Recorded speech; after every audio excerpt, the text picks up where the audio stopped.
આ વિડીયો ખૂબ જ અર્જન્ટ મૂક્યો છે, તો આ વિડીયોને જરૂરથી જોજો અને સાથ સહકાર આપો એવી અપેક્ષા છે.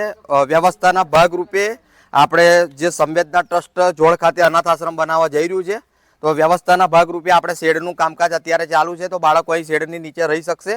અને અહીંયા આ બાજુ આપણે વોશરૂમ અને ચોકડી અને બાથરૂમ ની વ્યવસ્થા કરવામાં આવી છે બાળકો માટે ટેમ્પરરી વ્યવસ્થાના ભાગરૂપે. તો બસ સાથ સહકાર તમારો માગીએ છીએ. તો વિડીયોના શરૂઆતથી લઈને અંત સુધી આપણે સ્કેનર મૂક્યું છે, તો બધા લોકો સાથ સહકાર આપતા રહેજો.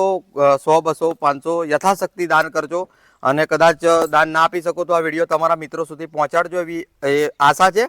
બસ આજે સાથ સહકાર માગવા માટે જ આ વિડીયો મૂકી રહ્યા છે, તો બસ સાથ સહકાર આપતા રહેજો.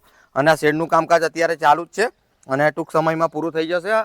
અને આગળ આપણે આની અંદર પંખા ટ્યુબલાકડી પણ લગાવવાના છે, તો સાથ સહકાર આપવા માટે અમારો સંપર્ક કરજો, જેથી કરી અને બહુ વહેલું આ શેડનું કામકાજ પૂરું થઈ જાય છે. અને ત્યાં આગળ બાંધકામ ટૂંક સમયમાં આપણે ચાલુ કરવાના છે, તો જેથી કરીને બાંધકામ ચાલુ રહે અને બાળકો અહીં આગળ રહી શકે એટલા માટે આપણે શેડનું કામકાજ કરાવી રહ્યા છે.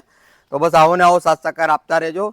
અને ફરીવાર કે સાથ સહકાર આપવા માટે અમારો સંપર્ક કરજો અને સ્કેન કરીને દાન આપી શકો છો. તો આ અત્યારે શેડનું કામકાજ ચાલુ છે અને આ બાજુ વોશરૂમ છે, બાથરૂમ છે અને ચોકડીનું પણ કામકાજ ચાલુ છે, બરાબર છે. અને અત્યારે કામકાજ બધા કરી રહ્યા છે, તો બસ આવો ને આવો સાથ સહકાર આપવા માટે અમારો સંપર્ક કરજો. સાથ સહકારો આપે એવી અપેક્ષા છે. ભારત માતા કી જય, વંદે માતરમ, હર હર મહાદેવ, જય શ્રી કૃષ્ણ, જય માતાજી, જય અંબે.